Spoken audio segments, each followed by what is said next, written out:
Good morning, everyone, and welcome to day 2 of the Tortoise COVID inquiry. Thank you for joining us. We hosted the first day of its kind last Friday. This is the second. The next runs on the following Friday, next Friday. I want to be clear from the start what we're trying to do. We don't believe that we, a newsroom, have the capability or authority to run a public inquiry or a judicial review.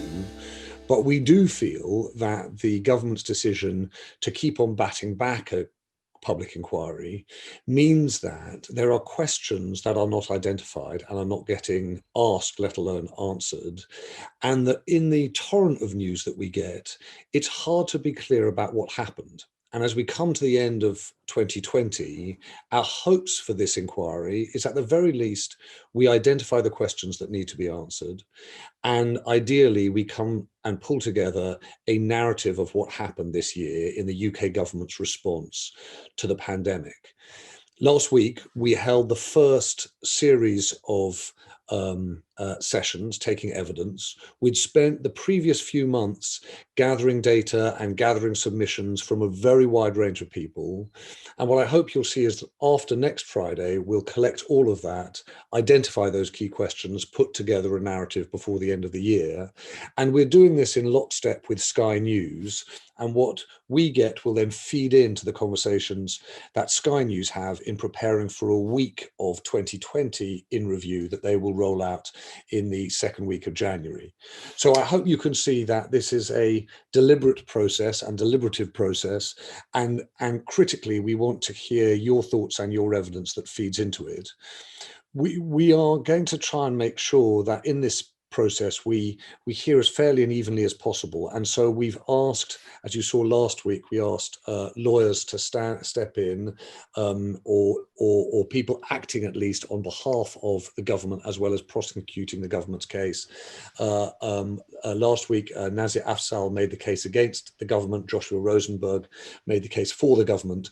This morning, as we start with the first session looking at the economy, Tasneem Akunji has been kind enough to say he's going to set out the case against the government, and Alexei Mostras, an editor and partner at Tortoise, but who in a previous life was a lawyer, is going to make the case for the government. So we're going to start with that, and then we're very fortunate that we're joined by Torsten Bell, the Chief Executive of the Resolution Foundation, by Sonali Joshi, who is the spokesperson and co-founder of Excluded UK, Georgia Gould, who's the Chair of London Councils, and I think James Murray, I hope the MP, the Shadow Financial Secretary, is joining us too. We're going to try and get as much evidence as possible. And as I say, we're taking transcripts of the conversations. We're going to collect what we learn in the chat. So do share documents or data that you think is worthwhile. But today, the first session is asking a question that is on the top of our minds right now, not least given what the Chancellor Rishi Sunak said on Wednesday about what's happening in our economy. And we start with the question of whether or not the interventions that happened in the spring, the coronavirus business interruption loan scheme, the furlough scheme, the job retention scheme, were these sufficient? Did they work for enough people and effectively enough? And what were the failings? What were the questions, if you like, that need to be answered on behalf of government and the economy more broadly? I'm going to invite Tasneem, as I said, to start and set out the case that needs to be answered, and then I will come to Alexei and then to our other experts who will give us evidence. So Tasneem, why don't I hand over to you to start with? Thank you so much for the introduction and the opportunity to lay this prosecution. I think it's best to start with the idea of what is a prosecutor supposed to do. So the job of a prosecutor is to identify wrongdoing and then to examine whether the party for that wrongdoing was aware of the harm they were causing and affected that harm either willfully or neglectfully. When we're looking at our government response to COVID, we need to keep in mind that this situation was unprecedented in living memory, that the situation evolved over time and knowledge about the disease started at next to zero, but gradually improved. Any government, including our own, had to take on board new information and tailor its response as that body of knowledge grew. So in January, well, what did we know about COVID? We knew it was a respiratory virus, that it had killed a large number of people in Wuhan, China. It had spread to Europe, particularly Italy and Spain, and we knew it affected predominantly the old and those with underlying health conditions. Now, our Chancellor did not dictate the response to COVID. His job was to protect as far as possible the UK economy from the worst effects of the measures put in place to protect life and limb. In other words, to mitigate against the economic impact of our COVID response. So what was our COVID response? We've all heard the phrase herd immunity. Now, this meant that the public would be allowed exposure to the virus, and our natural immune response would evolve to afford us a natural protection from the virus itself. This was predominantly put in place or theorized to protect the economy in the circumstances of a virus that was theorized to only affect a small number of people. In February, Dominic Cummings stated rather callously that the government strategy was herd immunity, protect the economy, and if that means some pensioners die, well, too bad. And then we hear Boris Johnson on this morning, on the 5th of March, state the following, that one of the theories is that perhaps you could take it on the chin, take it all in one go and allow the disease, as it were, to move through the population without taking as many draconian measures. I think we need to strike a balance. Now, again, this demonstrated the theory percolating in government that it's better to protect the economy than it is to balance against the mitigations of the harm of the virus itself. Now, this all changed very quickly after that, when Professor Neil Ferguson, who's an epidemiologist at Imperial College London, he briefed officials in mid-March on the results of his team's computer modelling of the virus. And his models indicated, much as a Cygnus operation a few years before had shown, that the National Health Service would be overwhelmed with severe cases of COVID and might face more than 500,000 deaths if the government took no action. So then in March, we have a COBRA meeting where the government discussed the issue of bringing in social distancing as a mitigating factor against the virus itself, trying to stave off the collapse of the health service. This necessitated the public avoiding pubs, restaurants, and public gatherings. This is obviously going to have a negative impact on large sections of the economy. Rishi Sunak then came into play on the 17th of March, and he famously declared, "We will do whatever it takes to see the UK economy through the economic crisis." And to that end, he announced a £350 billion package of loans and grants to help Britain cope with the lockdown and those parts of the economy affected by it. Now, these broke down broadly into two main schemes, that being the coronavirus job retention scheme or furlough scheme that was meant to help people who are employees, and then a separate parallel scheme for self-employed called SEISS, the Self-Employment Income Support Scheme. Now, with the job retention scheme, there are various criteria that you needed to have in play before you could have access to it. Mainly that was that you were on a payroll, on a PAYE scheme, you had a UK bank account, there was no cap on earnings, you could be earning whatever you were earning, but there was a maximum benefit of $2,700 a month. The key part of this was earnings, that it would only attach to the PAYE element of earnings, not dividends or anything else. The SEISS scheme had its own criteria. You had to be had traded in 2 tax years, 2018 to 19 and 2019 to 20, and submitted a self-assessment tax form before the 23rd of April 2020 for that year. The key part of that particular scheme was that there was a limit, a cap, that people who had earned £50,000 and plus were simply not eligible for the grants afforded by that scheme.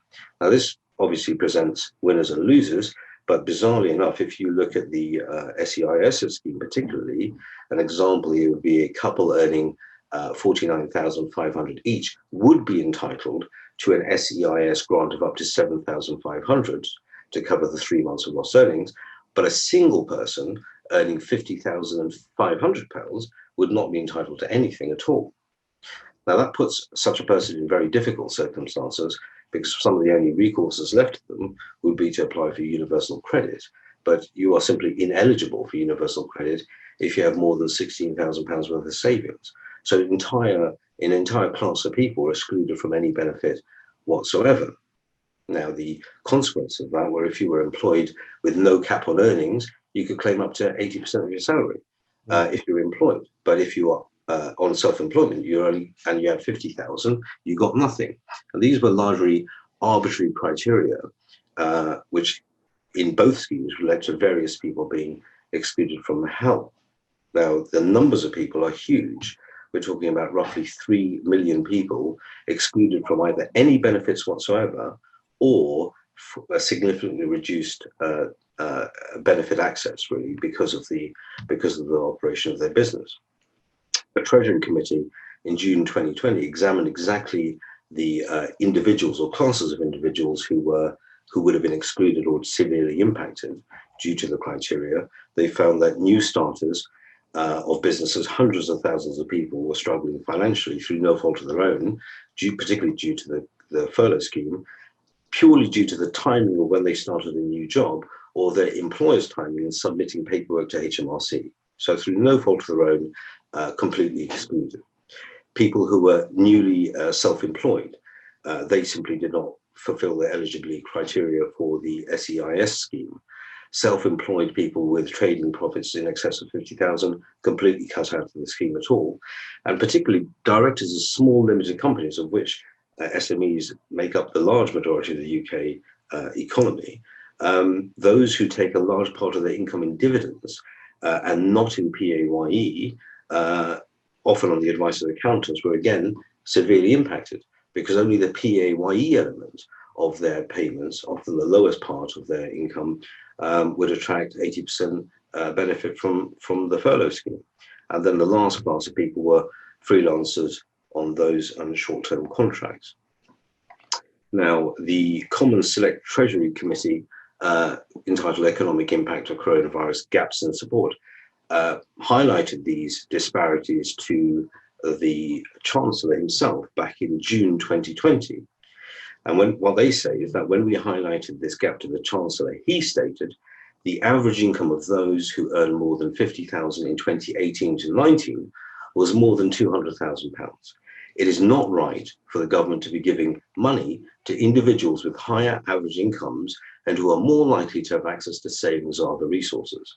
He then opinioned that those unable to access the SEIS scheme, such as those with recent profits in excess of 50,000, can still benefit from a series of measures to boost household incomes and support for businesses, such as income tax and VAT deferrals, support for renters, and access to 3-month mortgage holidays. They may also be able to access support through the temporary coronavirus interruption loan scheme. So the only thing he had to offer to people was not money, but was deferrals of taxes and maybe a loan. And a loan by small business owners in circumstances where they are not sure about the economic future of their business is not particularly attractive. Additionally, the figures given by the Chancellor of 200,000 as an average of those who are earning more than 50,000 were likely to be highly skewed by a very small number of very high earners, rather than the average being just something over 50,000. The issue really here is actually fairness. And the government published a paper on the 11th of May entitled Our Plan to Rebuild the UK Government's COVID-19 Recovery Strategy. In it, it set out the main factors and overarching principles that the government would consider. And one of those overarching principles is fairness. The government, it states, will at all times endeavour to be fair to all people and groups. Now, the Chancellor in his public statement on the 29th of May 2020 acknowledged the frustrations of those who had not been supported by these schemes, telling them that they had not been forgotten, but he hasn't actually offered them any hope of any income replacement. His excuse for this has been that he's had to mitigate against the potential for fraud, and that any changes to the scheme would be administratively complicated. Now, we all recognise the need to protect against fraud, and even under the current schemes, there's been some £3.6 billion worth of pilfering from the schemes as they stand. But what nails a Chancellor to the verdict of guilty in this prosecution is the fact that he knowingly allowed 3 million people who have paid taxes and built this economy to be financially devastated through arbitrary exclusions from help. Now, despite these schemes, and despite the fact that millions have been excluded unfairly, reducing the burden on the coffers of the Treasury unfairly, what is the effect of these measures? Well, even in his own recent announcements, the Office of Budget Responsibility, he recognises has forecast the economy to contract by 11.3% this year.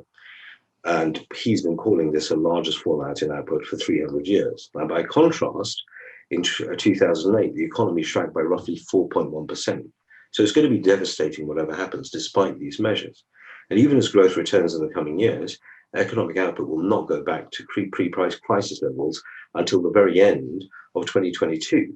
The economic damage is likely to be lasting, and the government's own economic watchdog has assessed that our unemployment rate, which is currently at 4.6%, roughly 1.5 million people at the moment, is likely to nearly double and reach 2.6 million in the middle of 2021. And that's 7.5% of the working age. Now, we have to ask the question, if we are having this much impact, we can recognize that Corona is impacting our economy. There will be losers, but we can't tolerate is unfairly having people, and so many people, frozen out of any benefit through no fault of their own. Those are my submissions. Thank you very much. I'm going to come back to you at the end of the hour to ask you just to pull together your thoughts in the light of what we hear, but I'm going to turn to Alexi Mostras now. Alexi, how do you answer that? Thank you, James. The UK government is open to serious criticism in respect of how it handled COVID-19 as a public health crisis. We know that the Prime Minister missed 5 key COBRA meetings in the run-up to March. We know that ministers failed to stockpile enough protective gear and then handed out valuable contracts to suppliers with whom they had political links. We know that contact tracing efforts were abandoned in March, only to be reinstated weeks later. We also know, or at least we suspect, that a failure to protect care home residents from coronavirus precipitated thousands of unnecessary deaths. That is a heavy charge sheet. This session, however, is not looking at the government's behaviour from a public health perspective, but from an economic one. And in this respect, I'd submit a considerably more positive picture can be painted. Faced with the biggest fall in growth for 300 years, thanks to the voluntary stupefaction of the British economy, the Treasury acted with decisiveness, innovation and commitment. Since March, £280 billion has been spent to combat the pandemic, the most free spending year in peacetime.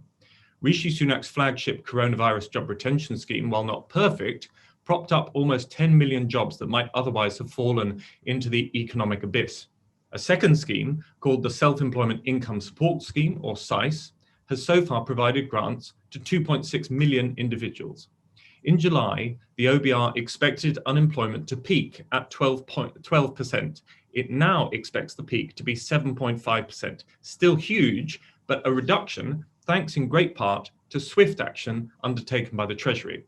Such complex support measures could easily have been tangled up in government red tape, but Sunak managed to implement the JRS within weeks of the first lockdown, with SEIS following soon after. In October, an independent report found that both employment schemes paid out 97.5% of claims within just 6 working days. There's no time now to go into the details of every single other anti-COVID measure introduced by Mr. Sunak since March, but suffice to say there's been a blizzard. He has offered business interruption loans and bounce back loans to small businesses, coronavirus grants to closed businesses, corporate finance facilities to large businesses, and specific support packages worth billions of pounds to sectors such as the arts and hospitality.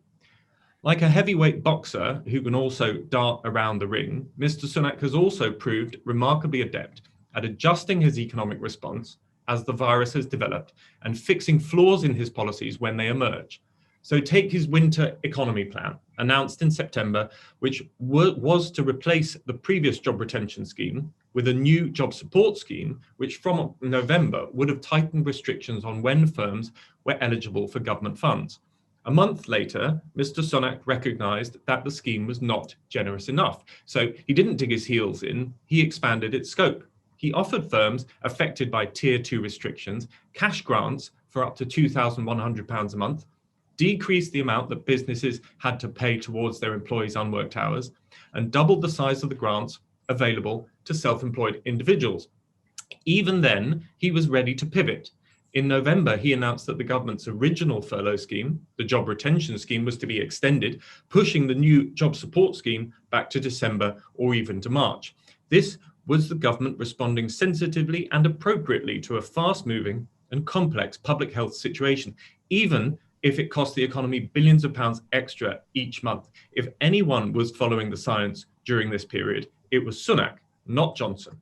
It's all very well me telling you all this, but it's also useful to see what independent bodies, such as the National Audit Office, have said about Mr. Sunak's employment support schemes. This, by the way, is the same National Audit Office that roundly criticised the government this month for handing out millions of pounds in PPE contracts to favoured suppliers.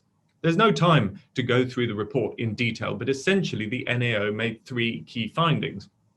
First, Mr. Sunak's team implemented the employment schemes quickly and ahead of schedule. Staff worked long hours at weekends and during holidays to develop the schemes, the NAO found. The IT project team took just 4 weeks to implement the entire job retention scheme, compared with an average of around 18 months usually required to deliver major IT projects. Second, although some other countries implemented similar job support schemes even more quickly than Britain, the ones that did had pre-existing arrangements that they could adapt. Britain did not.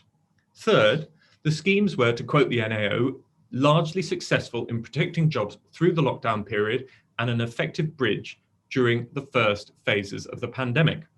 As Tasnime has rightly pointed out, there are valid criticisms of the Treasury's measures, particularly that 2.9 million people were excluded from government support. That cannot be brushed over. It has real life consequences. But look at the detail and the situation becomes more nuanced.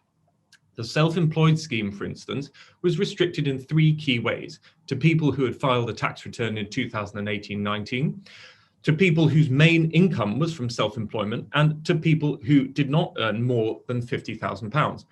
The majority of those excluded, according to HMRC, some 1.4 million people, had self-employed income less than the income they received from other sources. Only a minority, 200,000, were excluded because they were newly self-qualified and had not filled in a tax return in previous years.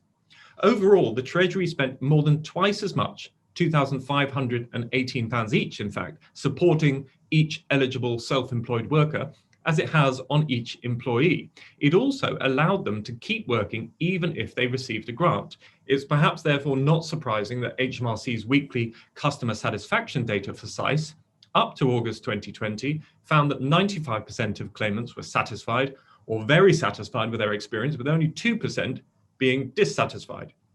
It's also right for my opponent to point out that a couple earning just over £50,000 in joint income would get nothing from the scheme, whereas a couple who individually earned under that would be eligible. He also rightly mentions 700,000 company directors who couldn't apply because they earned their money in dividends.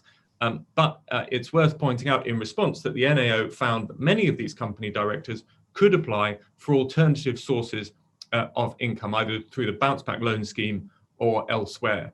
Yes, hundreds of thousands of people, maybe even millions, fell through the cracks, but it's important to see that these schemes were designed at great speed, with the emphasis on getting money out of the door as soon as possible. That, I would submit, is a justifiable public interest approach. Furthermore, if there had been no such restrictions, arguably more people who did not need the emergency support of government would have received it. Given the size of borrowing is already at a level not seen since World War II, it is appropriate for the government to seek to put some boundaries in place. Going forward into 2021, there are no easy choices economically for Britain to make. Next year, we might see tax rises and spending cuts to stop debt running out of control. Public sector pay freezes and a reduction in foreign aid have already caused controversy. But in contrast to the government's shambolic public health approach, it's hard to look back on the economic response to the COVID-19 crisis and identify any similarly major errors. Overall, I would submit Mr. Sunak got it right. Thank you very much, Alexi. I'm going to bring in Georgia Gould and Sonali Joshi in a moment, but I'm aware of the fact that Torsten Bell has to leave us shortly. So Torsten, you're the Chief Executive of the Resolution Foundation. You're focused on the outcomes for lower and middle income families. And I'm just interested to know, what do you think the government got wrong? What do you think it got right? The first thing to say is this has now been going on some time. So people could have got even the same thing right at one phase and got it wrong in a second phase. And I think that's probably the main thing I would add to what you've just been hearing from these two interesting introductions, that I think it is hard to say that the Chancellor didn't act in a big way and act swiftly in the early phase of this crisis, particularly on the schemes that have been the focus of the conversation here, the job retention scheme and the self-employment income support scheme. Then I think the stepping back, what did that achieve? It meant that the fall in GDP that we saw, which was astronomical in the lockdown phase of this crisis, didn't feed through into anything like the same fall in incomes for households, and in particular for poorer households. The thing I would add to the schemes that you've been focusing on in the conversation here is that more important than both of those for the very poorest families is the increase in benefits of around £9 billion that was implemented very swiftly at the beginning of April this year. It didn't go to all of the poorest groups, but very large increases for the bottom. We're talking a kind of 5% increase in income for the bottom fifth of the population. So that's very substantive. Where the critique would come is that the speed of doing those things, remember, these two big schemes have almost nothing in common with the British welfare state as it has existed in normal times. And without going into all the details, two big features stand out. One, the payments you get in the welfare state in Britain are almost always flat rate payments, whereas these schemes were tied to previous earnings or profits in the case of the self-employed. So that's, we haven't had a system like that for a very long time, except on the edges of our welfare state. And the second is that they were not means tested. And obviously almost all of our payments are means tested these days. That is very important if you're thinking about whether somebody is in a couple with another earner or if someone has savings. Those kind of things meant that they didn't count it. And in some cases, particularly on the self-employment scheme, it wasn't even based on whether your income was really falling or not.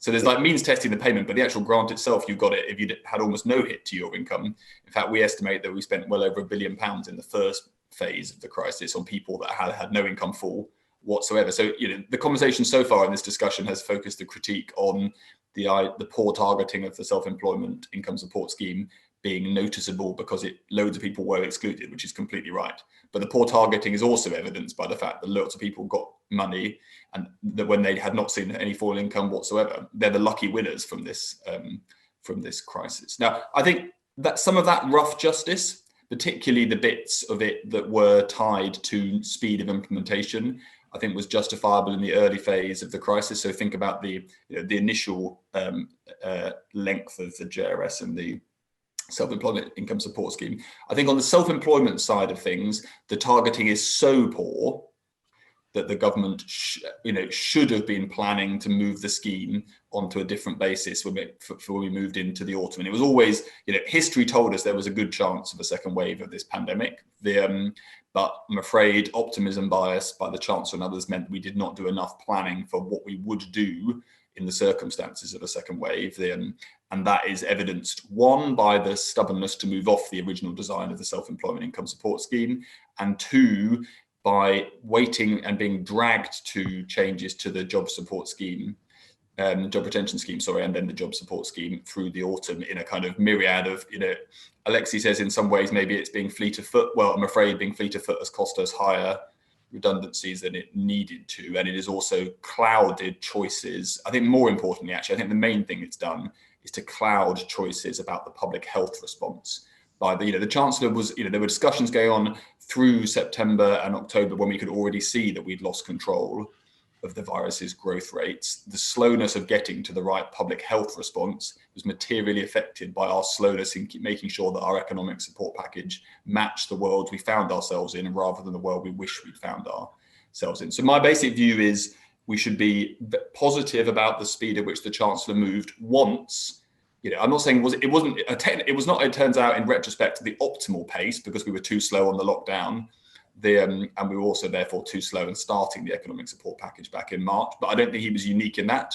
So, and that is a hindsight judgment. I think in retrospect, at the time, they moved swiftly.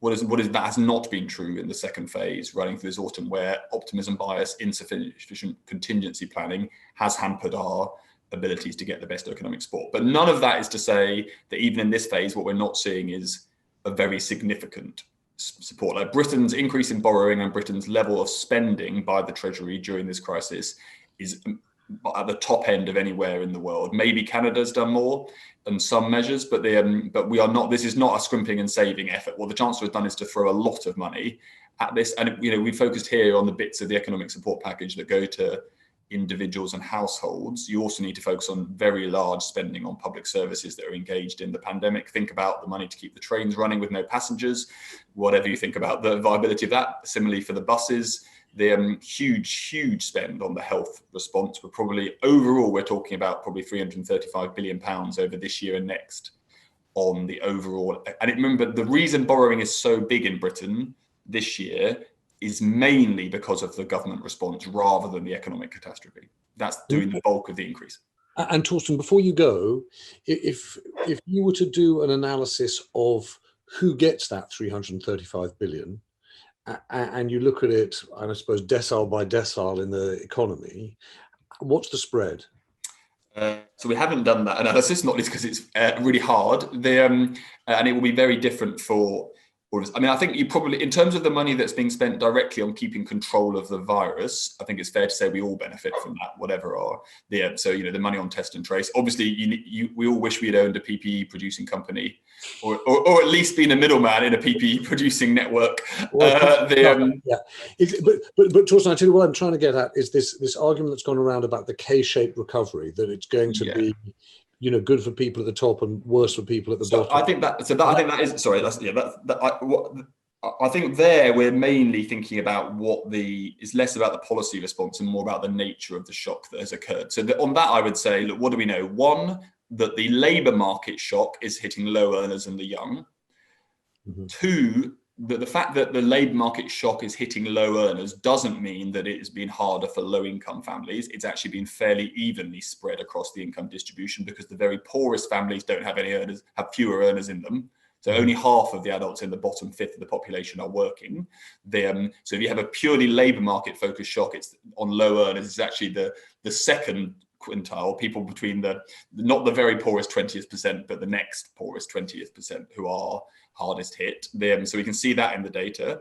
Policy has been particularly supportive of poorer households during the crisis. So that has then, those two things taken together mean, my view is that the income hit from the crisis has been broadly shared across the income distribution, but that doesn't mean that it's been okay inequality wise, because the spending, family budgets are about the money you've got coming in and the spending you've got going out. And basically one way of thinking about this crisis is the rich have stopped spending, so low earners have lost their jobs. That's basically what's going on, okay?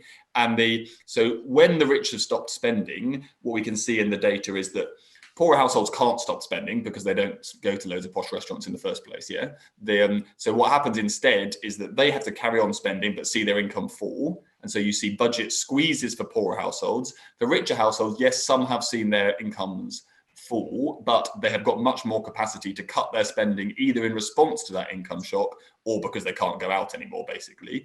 And so what we're then seeing as a result is a regressive family budget squeeze that is worse for the poor, even though the income shock isn't on average. And the second thing is that they're having a lasting effect on balance sheets, which in simple terms are showing huge increases in savings by the rich and increase in borrowing by poorer households. That is the bit of the inequality I would focus on. So that would suggest, Torsten, if you take Tasnim's point at the top, which is citing the deliberate policy choice on the 2.93 million, there was a whole bunch of debate around efficacy of CBILs and bounce back loans and fraud in the system. Yeah. If I'm hearing you right, there's the further things we should focus on are the universal credit increase, but specifically the big policy choice here in this second phase has been sticking with the experiment on flat rate payments and non-means testing, and whether or not you could have had a more calibrated intervention this time round that would have dealt with some of that problem? I think just to nuance that a bit, in the second phase, I think the problem is being too slow to realise you were going to end up keeping the job retention scheme. And ideally, you could have probably moved to a more sectoral targeting of that, but big picture, given where we've ended up, I think that is okay. The design problem is the self-employment support scheme. But all I would say to push back a little bit is there are one bit of the self-employment support scheme issue is two bits I think are fair to call design choices. The 50k hard cutoff is a design choice. There's no reason, you don't need to do that to make the system work. The needing a tax return is a real thing for delivering this scheme without large fraud risks, and people shouldn't just pretend that's not a constraint. Clearly we could start to look at tax returns for 1920 now, but I don't think people should pretend that and wish that away. On the dividend payments, it's somewhere in between for company directors. My personal view is it would have been hard to automate a system that did that, but it's definitely doable if you threw enough resource at it. You could have dealt with it. But just as an aside thing, we do need to sort out Britain's ridiculous way of managing the self-employed. Like the fact that we have this many people self-employed is because of our tax system. It's not because we're some kind of nation of entrepreneurs, and it is time to sort it out. Well, Torsten, thank you, and thank you. I realise we've run later than we said with you. I'm going to come to Georgia Gould, if I might. Georgia, I don't know whether you want to answer this with your Camden hat on or your Chair of London Council's hat on. It's very nice to see you, but I wonder whether you could just sort of interpret for us what you saw in terms of financial packages, who's got support, who hasn't. Yeah, I mean, I think that I agree with Torsten and Alexi that there was major financial action, but I don't think you can disassociate the economic response with the public health response, but the two are so deeply connected. And I think the slowness we saw in action, the over-centralisation, putting resource into new structures like test and trace rather than through local authorities and established public health teams has meant that it's taken much longer to respond, and we've had a more disjointed move out of this. And I think the worst thing for business is uncertainty, and that kind of move from eat out to help out to lockdown is much worse than if we had a gradual opening. So I think that the kind of fundamental failures around public health have had a huge economic cost. I think a second area of real failure is support for local authorities. Much of the business loans and relief has come through local authorities. So in London, we've given out 109,000 grant payments as a total of 1.6 billion, which has meant huge resource has gone into setting up new structures at pace. We've had to do a lot of work to engage with local businesses, make sure they understand new regulations, and we have a huge role in restarting the local economy and supporting unemployment. And so while money has flowed through to businesses, local authorities have not seen that same investment. So we've got a 500 million gap across London for local authority kind of running basic services. So the real fear is we won't be able to continue that kind of level of economic support, but also community support, which is crucial to supporting our residents. And the level of need we're seeing around food poverty, mental health trauma, the kind of economic and poverty cost to this is enormous, and local authorities are in the front line of trying to respond.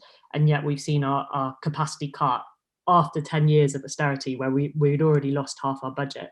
So I think there's not been enough attention on the investment in local authorities, and a response to this crisis that properly put capacity into local authorities could have been transformative for the future. If we'd been given the money that had been given to the test and trace system and invested in that capacity, we'd be in a much better place to support the recovery. And I think can I ask you one thing?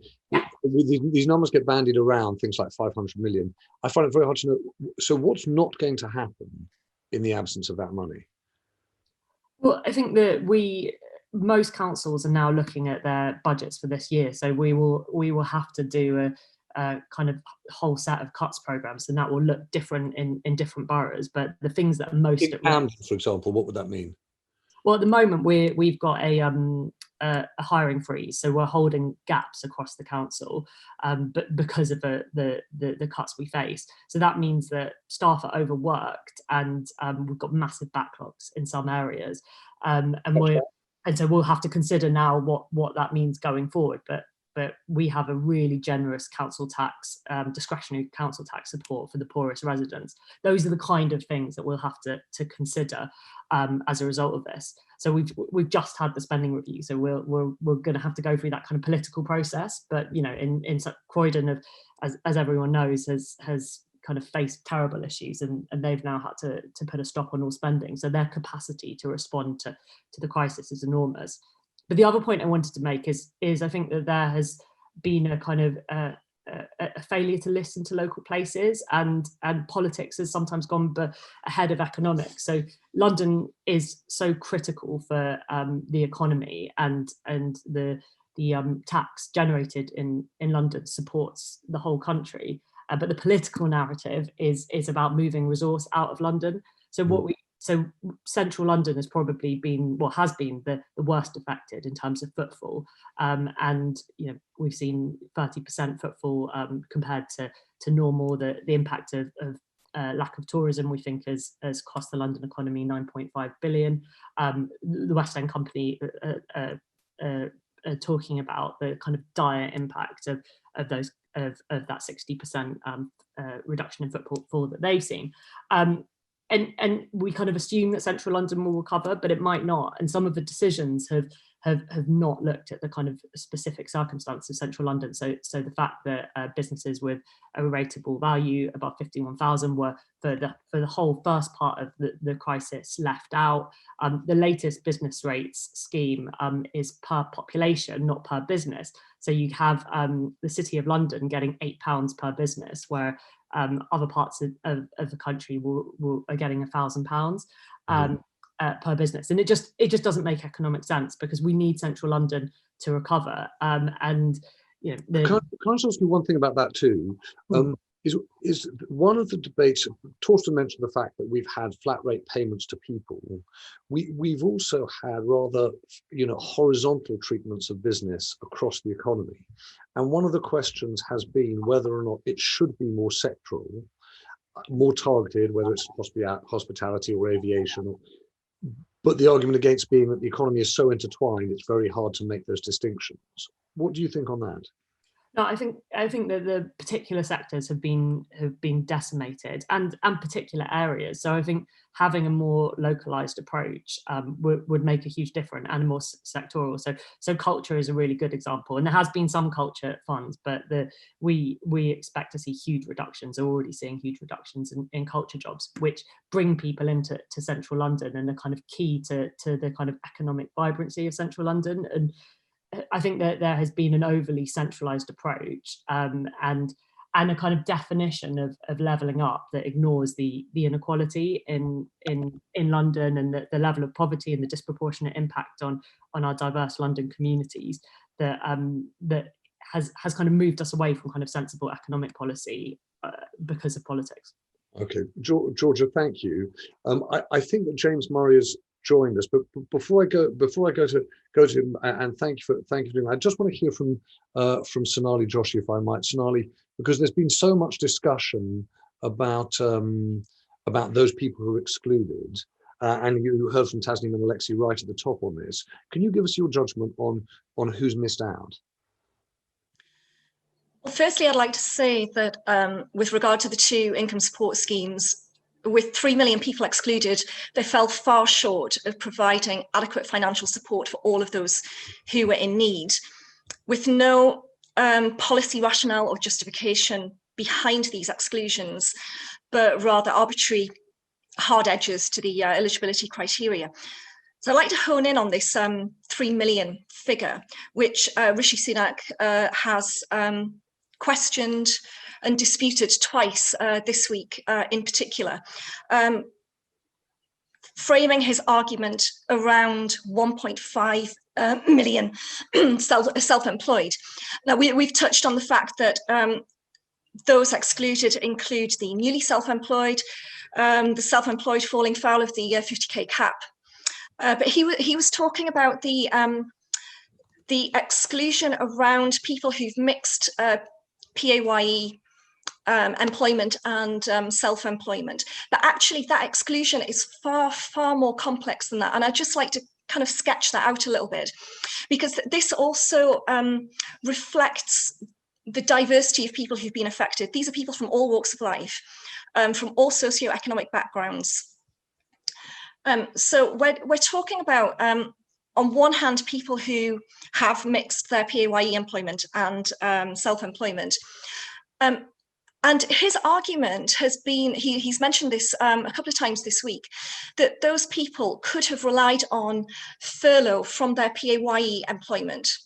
Now, someone who had PAYE employment earlier on in that 3-year period that was taken into account for the SEISS scheme, they cannot go back to their former employers to ask to be furloughed. Many people who move into self-employment do so gradually in order to mitigate the risk. So we often hear of people who decided to take that plunge, but did so gradually. So perhaps faded out their PAYE employment, moving into self-employment. Now, that's not the whole picture, because there are a whole range of other factors that have been taken into account for what constitutes non-trading profit.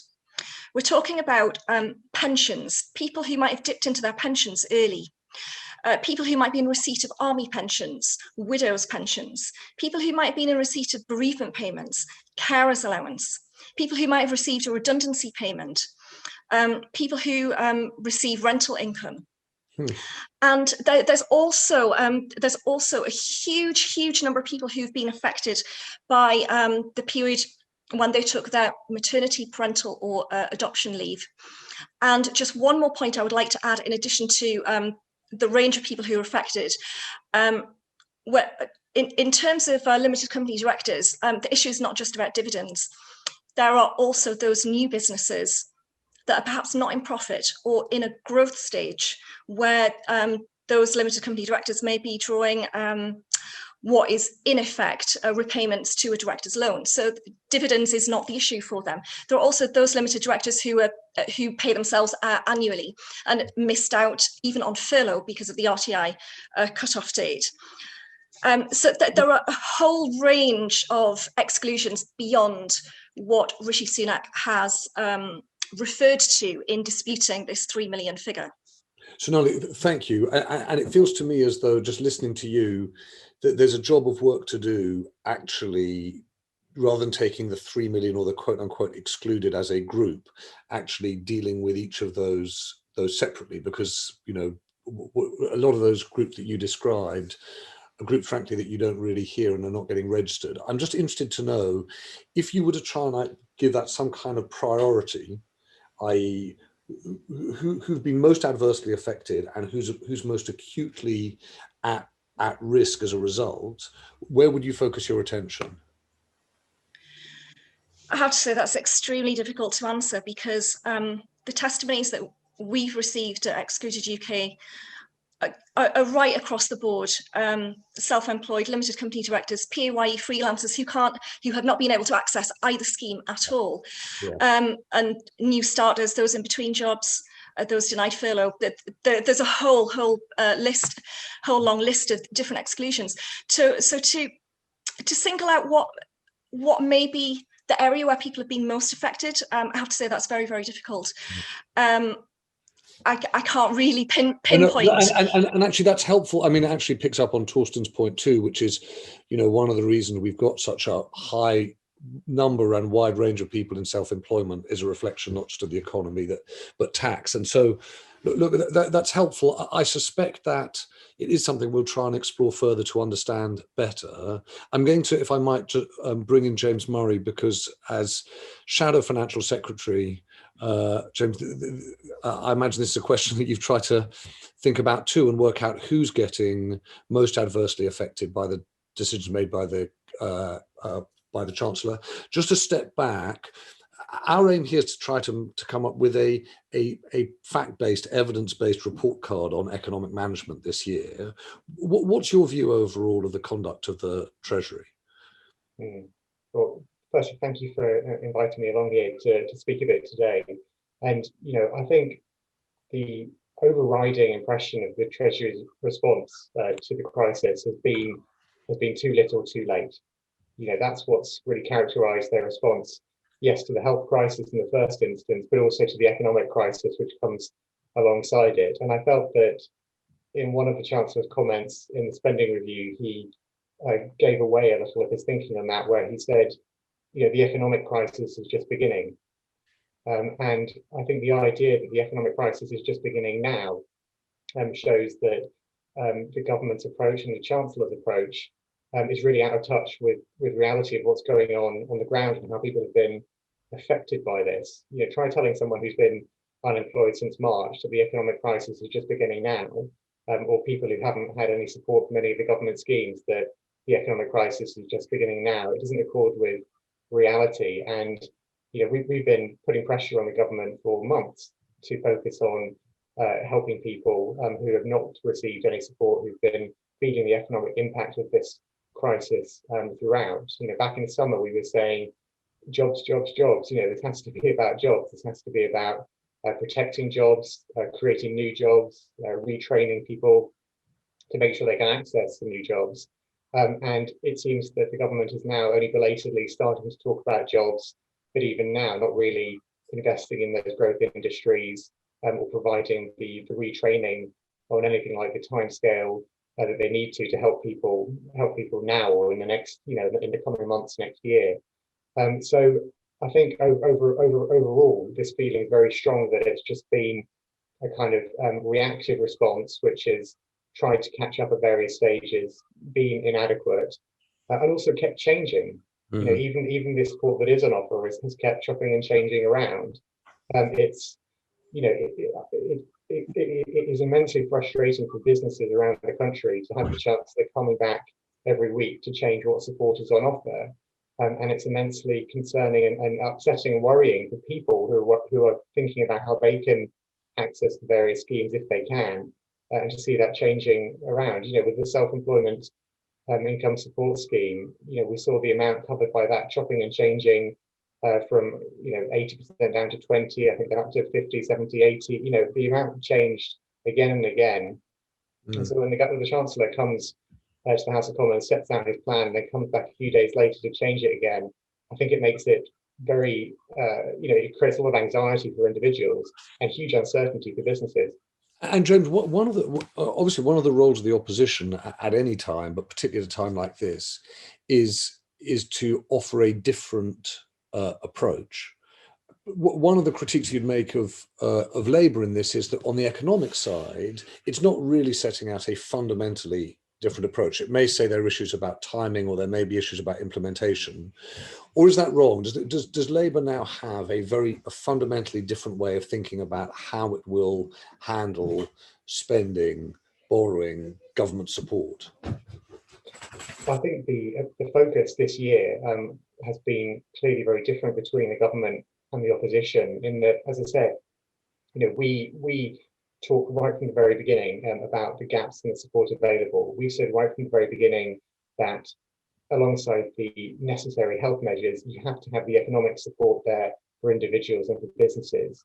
We said right from the beginning, you need to focus on jobs and growth. And I think if you see what the government has decided to prioritise, their choices, their irresponsible choices, I would say, in the spending review this week, they talked about freezing or in fact cutting public sector wages. That's what you should focus on, rather than what we would focus on, which is on people's jobs and growth. Because without that growth, if you don't support the economy, not only are you harming people and their livelihoods in the meanwhile, but you also knock the economy off its feet just when it's trying to get back up on them.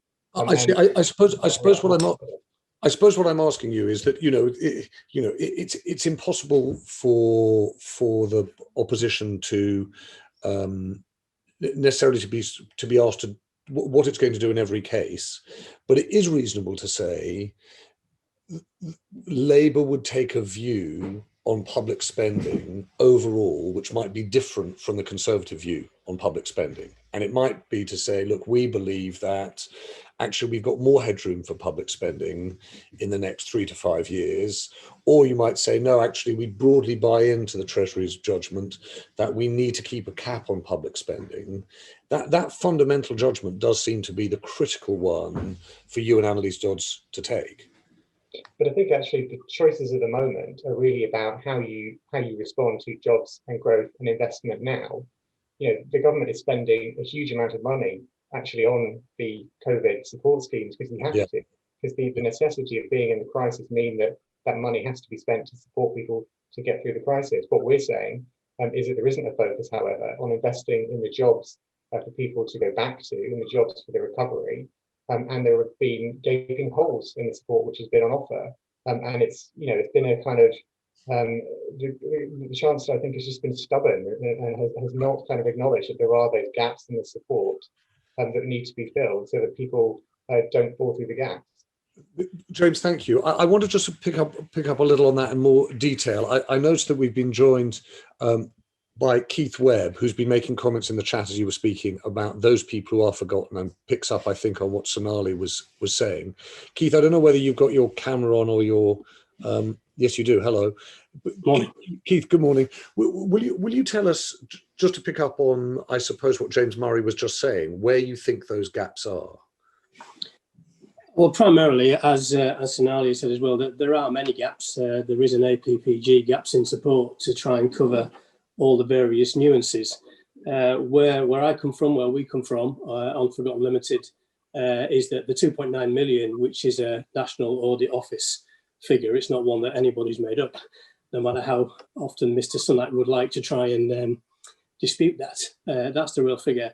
Round figures, 2 million of that 2.9 million are small limited company directors. And the point that I've been making on the chat often is that the Chancellor likes to conflate us with the self-employed, because he can point to, quite fairly, lots of things that he has done for the self-employed, apart from the 900,000 self-employed who are part of the 2.9 million. So consequently, he loves hearing the word self-employed in any question about gaps in support, because all he does is default back to talking about what he's done for the self-employed, and therefore totally blank any discussion of us. And we are 2 million small business owners, limited company directors, and we employ between us 7.5 million, which is not a huge amount per company, but it's reflective that we are small businesses. So, we like to say, and I have said, is that we've got 9.5 million people here. And the point that I make again and again and again to get the message across is, one, we're not self-employed. So anything to do with self-employed has never been useful to us. And the other point is that the decision, or the situation we find ourselves in, is unlike the self-employed, who you can see where he's drawn a date, he's put a line, all that sort of stuff. I can accept that they're, to a level, an accident. Well worth challenging, as Sonali has said, well worth challenging, but to a level, it's an accident. The decision to exclude us from support is a deliberate policy of the government, which is said in front of the Treasury Select Committee, and Steve Barclay has said from the floor of the Houses of Parliament at the dispatch box. So consequently, what we have is a situation where 2 million small business owners are deliberately not being considered for support by the government by policy.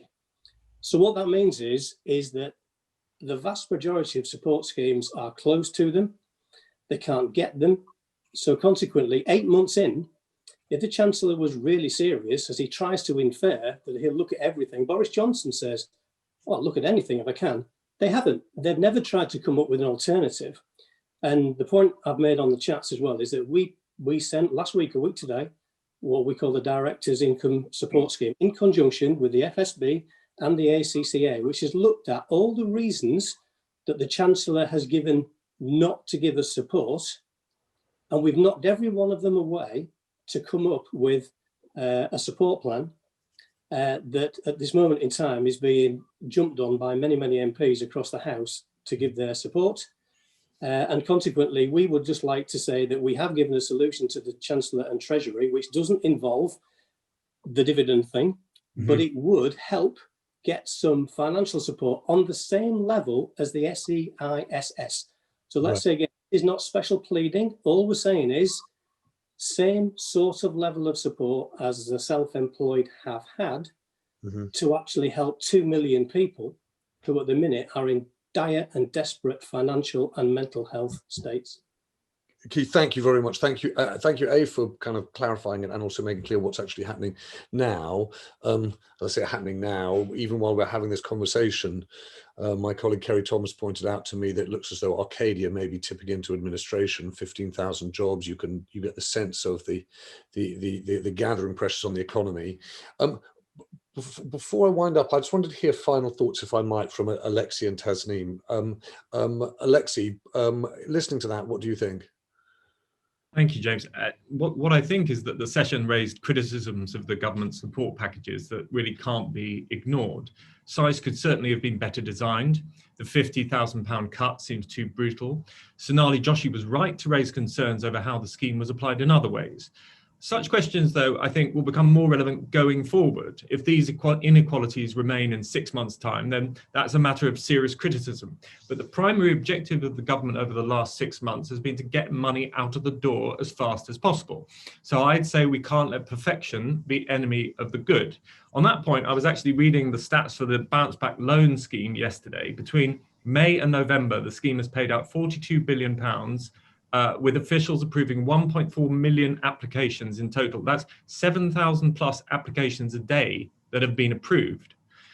Torsten is correct that Rishi Sunak could have realised earlier that the JRS needs to stay in place. An optimism bias is a real thing. But the key point I'd make is that Sunak did recognise this eventually and changed course accordingly. Many other politicians might not have done. It's also incredibly important that the government moved quickly to support the lowest earning members of society, boosting universal credit by £9 billion. And as a result of this and other measures, as Torsten said, the income hit has been broadly shared. That's really important. Look, if we were going to go back in March and give the government economic advice, what would it be? We'd say, act swiftly, protect the poor, get money into the hands of as many employees and firms as possible, as quickly as possible, keep public services going. And in that respect, the government got most of it right. Alexi, thank you. Tasneem? Yeah, I think I'm going to side with Keith on this, in that if we're concerned about fairness, then there's definitely a policy issue here, where a government has excluded a class of individuals, a very large class of individuals, and it's unfair. Now, what could be done to mitigate against that or remedy that is to set up some sort of a tribunal where people present their claims. The cost of that's going to roughly be £100 million if you want to deal with it all in about a year, and have those assessed. What the payouts will be, who knows? But I don't think the Treasury is actually looking at this, because furlough schemes are there just as a very temporary measure, where a problem affects the economy, and then the economy is expected to come back largely in the same character as it was before very quickly.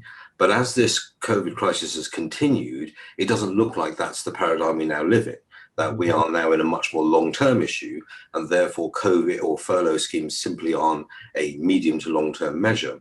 It means that many businesses will go up against the wall because they simply will not exist in the new paradigm. And the Treasury has to have a cutoff. It has to think, well, what is fairness versus what is a dead sector of the economy going forward, and what's the point of investing in that if it's not going to exist anyway? Those people will be unemployed. The small, medium-sized businesses are flexible and are most likely to be able to pivot and come back in a new economy. And I think that may well be the thinking behind the Treasury in excluding them, which is bad money after good money. And because they're innovative, because they're flexible, they will be able to reinvent themselves in the future, basically. And I think that's, if the issue is fairness, there is a way to address it. Will it require 100 million in investment, and unfairness can be remedied. But we do have to look at the overall economy going forward as to what business sectors are going to actually disappear. Tasneem, thank you. Thank you, a huge thank you to you, Tasneem, and a big thank you to Alexi for setting out both cases. It was brilliant to hear from Torsten Bell, from Sonali Joshi, from Georgia Gould, and from James Murray. It's been hugely helpful, and thank you, Keith Webb, too, for weighing in. We'll keep a transcript of the chat and the conversation too, which will feed into our final findings. I said to you that one of our aims is to identify what the key questions are. I should say at the end of this hour, I come away with 5 key questions. One is to examine more closely those who've been excluded and to understand, I think, in a way that goes beyond the 2.9 million, who's most adversely affected. 2 is to understand the distribution of the 335 billion. So it's one thing to say a huge amount of money has been spent, but what has that spending been split between public and private sector? What has it been in terms of who's benefited in the small business community versus large businesses? What has it been in terms of distribution across the income distribution, i.e. poor versus rich? And what, to Georgia Gould's point, has gone into national government projects and what has gone to local government? So what's that central versus local split? The third question is, I think, the efficacy of spending. We're going to have a session that looks at some of the questions about out and out misspending or those questions of cronyism or just straight out and out fraud. But efficacy of spending is a different question. Did those CBILs work? Did the bounce back loan scheme works? And I think the point that Torsten Bell made, which is we've tried something different here, flat rate payments, non-means tested payments, were those policy decisions that we clung on to for too long, and as a result, some people got more than they should have and others didn't get nearly enough. And then the fourth question is a question about whether or not economic policy making really impacted public health, whether or not optimism bias or a failure to move quickly enough to change the economic policy held back the introduction of a second national lockdown and the public health question.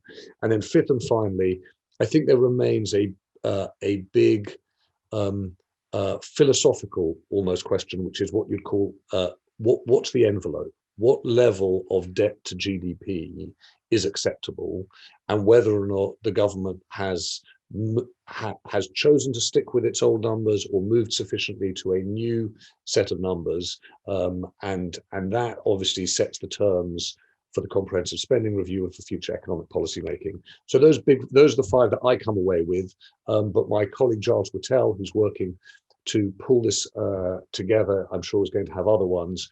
I would point you to the Tortoise website, to the Tortoise app. You'll see that we produced a dossier for each of these sessions. So a lot of the data that we're discussing is available there. But I just thank you to those people who've taken the time to give evidence. We get together again at 11:15 in 7 minutes time for the next session in today's second day of our Tortoise COVID inquiry, where we will be looking at Downing Street, Cummings, and communications. Please join us at 11:15. Thanks for your time.